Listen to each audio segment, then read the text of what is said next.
So when I first started researching about fitness and nutrition, or more accurately, I was just watching mainstream YouTube fitness, the main thing that I was told is to eat high protein, 1 gram of protein per pound of body weight, and that calories in is equal to calories out. So keep your calories low and your protein high. And although some of those things are not necessarily false, it's just an oversimplification on nutrition. And it can lead to many negative health effects. So as a teenager, what I thought is that if I just add protein powder to the foods I was already eating, I was eating healthy. Yeah, I genuinely thought that just adding protein made the food healthy, and that if I kept it low calorie, it'd be better for my health.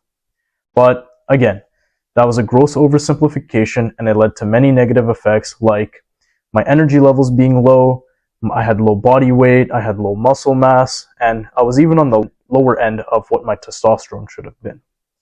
So after analyzing the symptoms I was feeling and doing more research into nutrition and fitness, I realized that there was a key thing that the fitness industry just does not tell you about.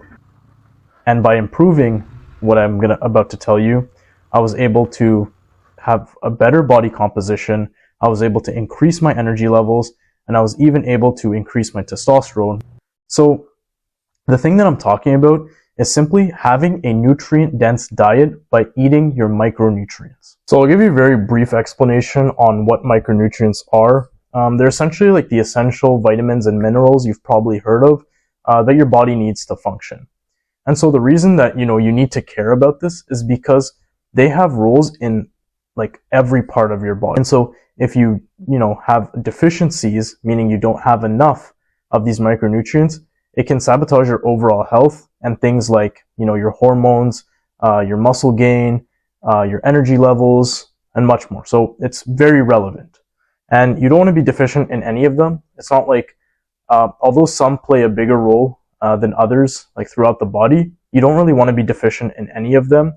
And I'll actually go into a free way towards the end of this video that you can measure which ones you might be deficient in, which ones you have enough of, etc. So you can kind of tailor your diet towards that. But just to prove to you like how important these are, I'll go into like 3 of them. But again, I want to stress that they're all quite important. Right, so you have zinc, which you've probably heard of, right? That's a micronutrient that plays a huge role in testosterone production, and it aids in your immune system and protein synthesis, right? So very relevant stuff. You also have magnesium, which plays a role in all those things as well, but it also improves your sleep and it reduces muscle cramps.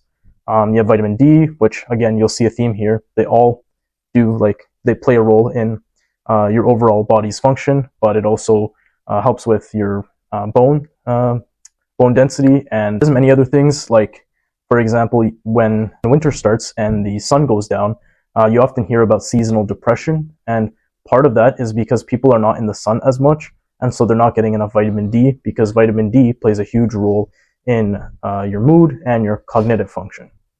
Right, so there's so many more vitamins I could go on, which kind of should prove to you that you need to be staying on top of this stuff. There's like the B vitamins, iron, choline, copper, like a bunch of other ones. Right, so if you fix these deficiencies, you'll be improving many aspects of your life. And so unfortunately, many of the foods we eat these days and that are actually being promoted are just highly processed foods that are like void of these nutrients.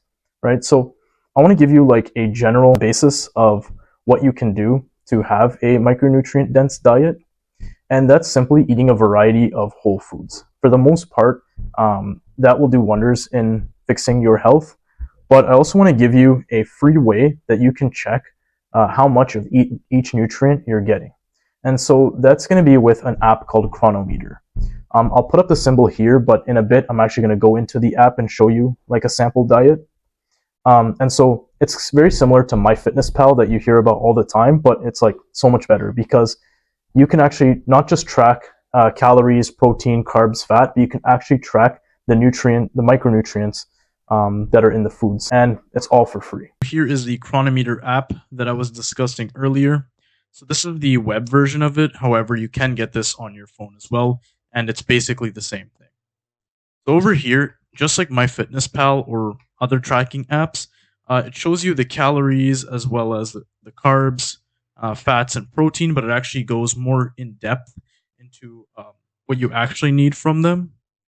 So what's nice about this is it has the vitamins and minerals, but it also tells you, like over here, what the function of said micronutrient is and where you could get some as a source. Right. So this can actually help you in your goal of filling out these to 100 or more. The reason I say more is because this was created for a 150-pound man.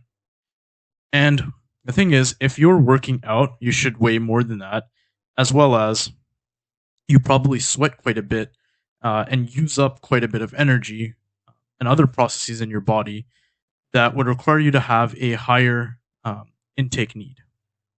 So, what's nice about this app is, along with telling you where you're getting your nutrients from, you can actually hover over it and it'll tell you where specifically it's coming from, as well as it holds all your entries over here. So, again, much better than MyFitnessPal, as it tells you exactly what you're looking for over here. Now, I wanted to show you how, just with a simple balanced diet, right?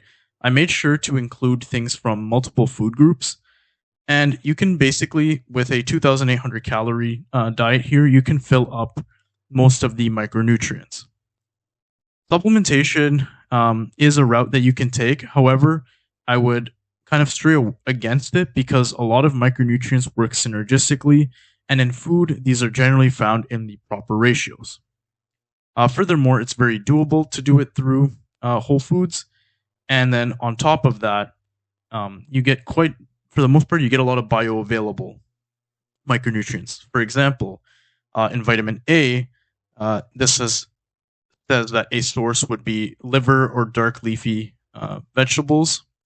But I would say that using liver in this case as an animal source is actually a more absorbable version of and more bioavailable version of vitamin A, which is this retinol here.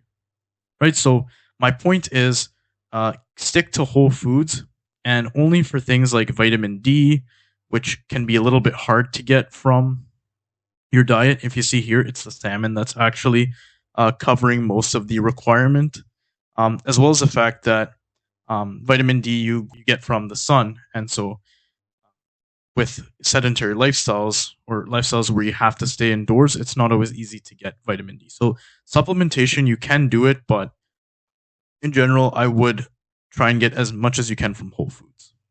Just a quick recap. Nutrition is not just about protein and calories in and calories out.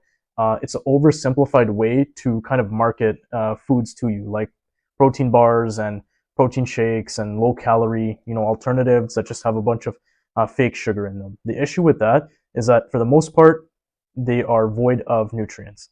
And if they do have them, a lot of the time they're just added nutrients. And this is not even talking about the fact that those ingredients themselves could have effects on things like your gut microbiome, right? So I want to keep this as a simple guide for you. And what does that mean? You stick to whole foods, right? This will actually help you with fat loss more than those low calorie alternatives.